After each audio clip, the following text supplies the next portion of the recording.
Slavă lui Dumnezeu stă în ascunderea lucrurilor, iar slavă împăraților stă în cercetarea lucrurilor. Proverbele 25, versetul 2, Dumnezeu să te binecuvinteze.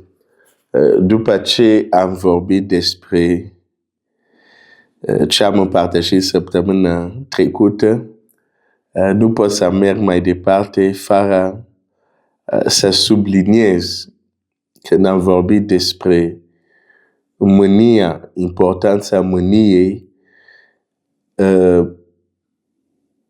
nu este o încurajare să ne mâniem sau să ne supărăm pentru orice lucru. Dar e un context în care am vorbit despre asta.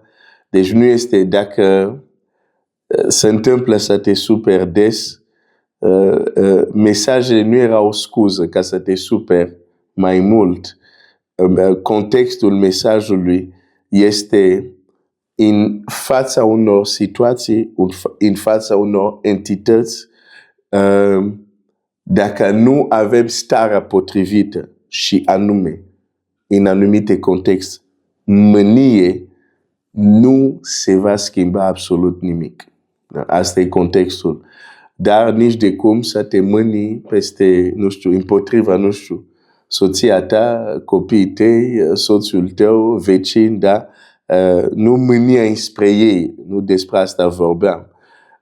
Pentru că textul, chiar exemplul, printre altele, de fapt de unde am plecat, hai să citesc Judecător 14, versetul 18. Oameni din cetate au zis lui Samson, în ziua 7, înainte de apusul soarelui, ce este mai dulce decât mierea și ce este mai tare decât leul? Și el a zis, dacă n-ați fi arat cu jucana mea, n-ați fi dezlegat, nu mi-ați fi dezlegat ghicitoare.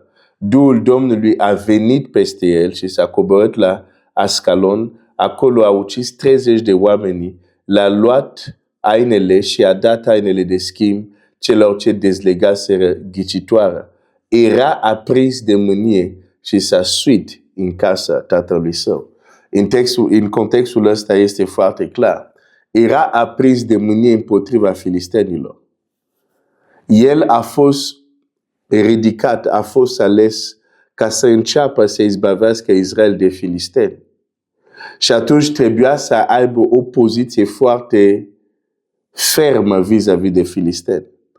Ca darul care era în el să se manifeste și să lucreze, avea nevoie de această stare de mânie împotriva lor.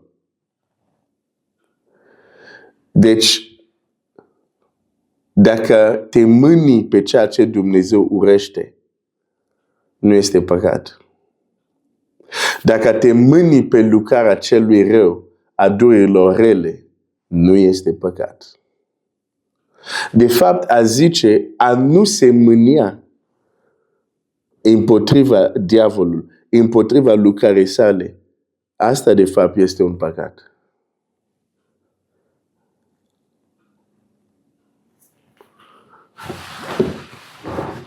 Cum zice, e un proverb, imediat caut acest proverb.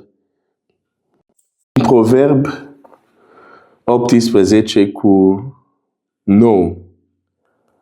Zice așa, proverb 18 cu 9, zice așa. Cine lenevește în lucrul lui este frate cu cel ce nimicește. Cu alte cuvinte, dacă e un lucru care trebuie să-l fac, cum ar fi să distrug un inamic și nu o fac, ajut pe acel inamic sau acei dușmani să-și facă lucru, nu direct, dar în mod indirect asta fac. Cine lenevește în lucrul lui este frate cu cel ce nimicește. Putem să fim așa leneși în lucrul nostru, cum ar fi. Ce zice, de exemplu, Pavel? Mă lupt pentru voi în rugăciunile mele. Dar a lupta cere energie, cere forță. Și atunci putem să fim leneși. Ok, hai să citesc textul. Uite ce zice Biblia. Coloseni 4, cu 12. Epafras, care este dintre ai voștri, vă trimite sănătate. El, roba lui Hristos, totdeauna se luptă pentru voi în rugăciunile sale.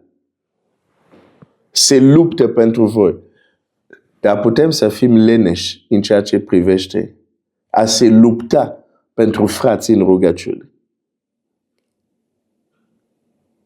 Și când facem asta, suntem frate cu cel care nimicește. Cu alte cuvinte, îi ușurăm muncă.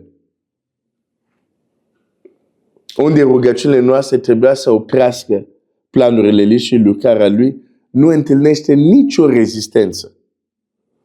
Devenim frate, devenim ajutorul pentru cel care nimicește. Dar de ce se întâmplă astfel de lucruri? Nu avem destulă mânie împotriva lucrările sale. Chiar când ești obosit, dacă ai mânie, dacă urești lucrările celui rău, nu vei fi leneș. Ce ne face să fim leneși, de exemplu, în a le lupta în rugăciune, e pentru că nu avem destulă ură. Nu avem destul mânie împotriva lucrării sale.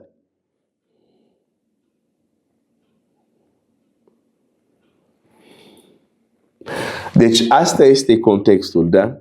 Mânie, ură, împotriva ceea ce face dușman, împotriva celui rău.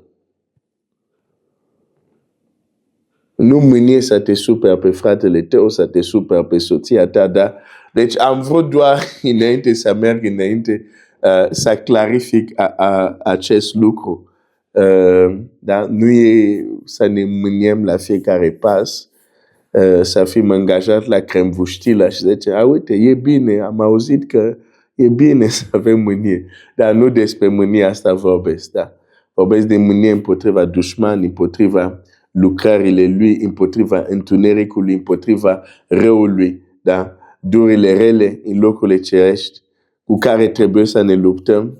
Dar cum să ne luptăm împotriva lor cu adevărat dacă nu avem o ură sau o mânie împotriva lor?